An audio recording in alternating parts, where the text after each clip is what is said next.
Le pouvoir transformateur de l'amour-propre. Ce programme a été enregistré à l'origine par Ricardo Melo de l'Institut Namasté le 23 avril 2018. Les audios sont préparés par des volontaires de la pilule de l'Évangile. Notre équipe de collaborateurs a toujours besoin d'aide. Soyez vous aussi volontaires dans notre cause. Rejoignez notre page sur Facebook, Pilule de l'Évangile. Bonjour mes amis, bonjour, je vous souhaite une excellente journée. C'est avec une grande joie que nous commençons la semaine avec une nouvelle pilule de l'Évangile. Que du bonheur, Dieu merci. Une nouvelle journée qui commence et, avec elle, un désir et une envie de notre journée. Libérons-nous des pensées négatives pour que nous puissions vraiment valoriser ce cadeau qui est la vie. Et oui, la vie est un cadeau. Être ici, sur terre, même que momentanément, c'est un cadeau divin à nos âmes. Nous devons le valoriser de plus en plus.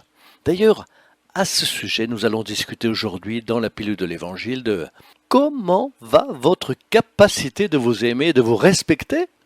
Vous vous aimez pour de vrai ces derniers temps? Vous êtes quelqu'un qui se valorise, qui valorise son âme? Vous comprenez vos propres difficultés et ne vous comparez pas aux autres? Reconnaissez-vous Dieu en vous? Cela est très important. Vous savez, notre institution sociale s'appelle Institut Namasté. J'ai toujours aimé ce mot Namasté. J'habite dans un endroit qui porte ce nom d'ailleurs. Namasté est un mot en sanskrit. C'est aussi une salutation en Inde, dans la région du Népal, où les gens se saluent comme cela. Namasté. Il y en a qui répondent Namasté ou Namaskar, qui veut dire « Mon Dieu interne reconnaît ton Dieu interne, et je le salue. » Et l'autre répond « Moi aussi », parce qu'il en est ainsi. Dans la vie de tous les jours, avec ses luttes quotidiennes, c'est très commun. L'être humain sur Terre oublie qui il est. Dans notre quotidien, nous finissons par nous mélanger avec les problèmes que nous vivons. De cette manière, il n'est pas rare de rencontrer par exemple une personne qui a des problèmes d'estime de soi. La personne qui ne va pas bien se demande « Qui suis-je ? Je n'arrive pas à résoudre ces problèmes professionnels. Malgré tous mes efforts, je n'arrive pas à trouver un travail. Le problème doit venir de moi. » Ou alors la personne dit « Mon Dieu, qui suis-je ? Je n'arrive pas à être heureux en amour. Malgré tous mes efforts, je n'arrive pas à attirer une bonne personne. Je ne tombe que sur des problèmes, mon Dieu. » D'autres disent « Mon Dieu, qui suis-je ? Pourquoi je souffre autant avec ces enfants difficiles ? Je fais ce qu'il faut, j'essaie de toutes les manières, mais mes enfants sont si compliqués. » Et ainsi de suite. Souvent, nous nous posons des questions. Nous nous croyons ne pas être dignes du bonheur, ou nous nous croyons incapables de vaincre les épreuves que nous vivons. Qui suis-je pour vaincre un problème de santé? Qui suis-je pour avancer et rompre mes doutes?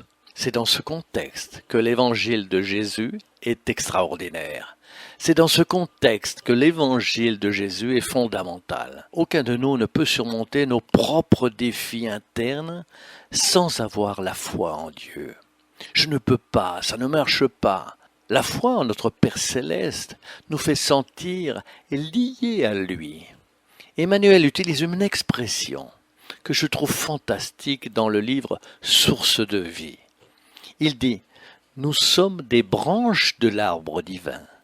Si une branche de cet arbre divin tombe, elle devient sèche. Mais la branche attachée à l'arbre divin devient forte, luxuriante, belle, et là, elle fait toute la différence. » C'est la même chose pour nous. Si vous êtes connecté à Dieu et que vous vous nourrissiez de la sève de la foi, tout est différent. Je ne dis pas que le fait d'avoir la foi va nous empêcher d'avoir les épreuves que nous avons. Même parce que nous savons que selon la loi de cause à effet, les épreuves sont nécessaires. Ce sont des tests pour nourrir notre esprit. Et heureux de ceux qui comprennent cela parce qu'ils ne se rebellent pas. Au lieu de se révolter, on dit « Mon Dieu, que puis-je apprendre de cette expérience ?» Ouvrez votre esprit, ouvrez le cœur sans révolte et connectez-vous avec l'intuition divine. Connectez-vous avec votre esprit protecteur. Tout change, c'est différent. La personne en colère n'est connectée à rien de bon parce qu'elle se déconnecte. La personne en colère se connecte à la tristesse, à l'angoisse, aux dépendances. La personne en colère se connecte à la maladie, crée une armure autour d'elle et devient prisonnière de son propre ego. Et cela n'est pas bon pour nous. Nous nous réincarnons pour nous débarrasser de tout cela. L'amour de soi suppose donc que nous nous lions à Dieu. Puissiez-vous le faire avec votre langage.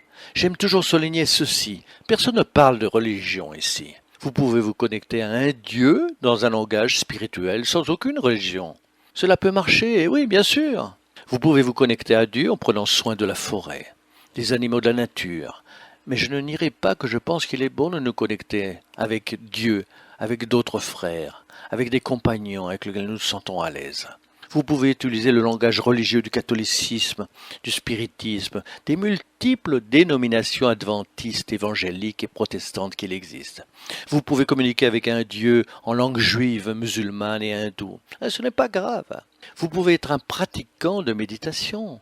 Vous pouvez être un adepte de la philosophie japonaise, Seishoi, ou de l'église messianique, du Shumei, enfin, ce que vous souhaitez. Ce qu'il ne faut pas, c'est de ne pas se sentir connecté avec Dieu. Quand la branche est déconnectée de son arbre, elle sent qu'il lui manque quelque chose. De cette manière, quand les personnes se plaignent sur la vie, ce n'est pas de la vie qu'elles se plaignent, mais elles ne se rendent même pas compte. Elles ne réalisent pas qu'elles n'ont pas la sève divine dans leur vie. C'est pour cela que la prière est importante. Prier, parler avec Dieu. Amenons l'évangile à l'intérieur du foyer. Nous assurons que cela est très important. C'est un moment avec votre famille et Dieu. Cela est si important. Pratiquez la méditation. La méditation vous aide à vous calmer, vous apporte de la sérénité. Et surtout, cela fait un énorme bien, c'est vrai. Ne perdez jamais l'opportunité de servir. Ce service peut se faire au sein de votre famille, avec un parent difficile, mais faites-le avec de l'amour, de la tendresse et de la gratitude. Cela peut être aussi dans les rues, dans votre quartier, dans une ONG, dans votre religion. Cherchez une manière de donner cet amour gigantesque que vous avez dans votre cœur. Vous savez pourquoi? Parce que l'amour, c'est comme ça. Plus vous en donnez, plus il devient grand. Alors, celui qui a une faible estime de soi s'aime certainement très peu, car s'il s'aimait plus, il se donnerait plus. Son estime de lui serait très élevée. Pourquoi? Parce que vous recevriez de plus en plus. C'est pour cela que l'amour nous guérit. Plus nous sommes utiles, serviables et aimants, plus cet amour vous revient et guérit vos cœurs. Aimez-vous. Occupez-vous de votre cœur et tendresse sans excès. Occupez-vous de votre cœur, car il est un temple sacré. Soignez votre âme à travers des pensées positives, vous libérant ainsi des peines, des rancœurs et allez de l'avant, connectez avec l'arbre divin. Après tout, nous méritons d'être plus heureux. Et n'oubliez pas, votre bonheur inspire les autres personnes à l'être aussi à leur tour. Cela certainement fera toute la différence. On y va. Commençons la semaine de la meilleure manière possible. Que Dieu vous bénisse et vous inspire. Que Jésus vous bénisse. De la lumière et de la paix à vous tous avec beaucoup de joie et d'affection. Comme d'habitude, merci de partager les pilules de l'Évangile. Et n'oubliez pas, aimez-vous mes amis. Et vous le savez, à bientôt, à très bientôt.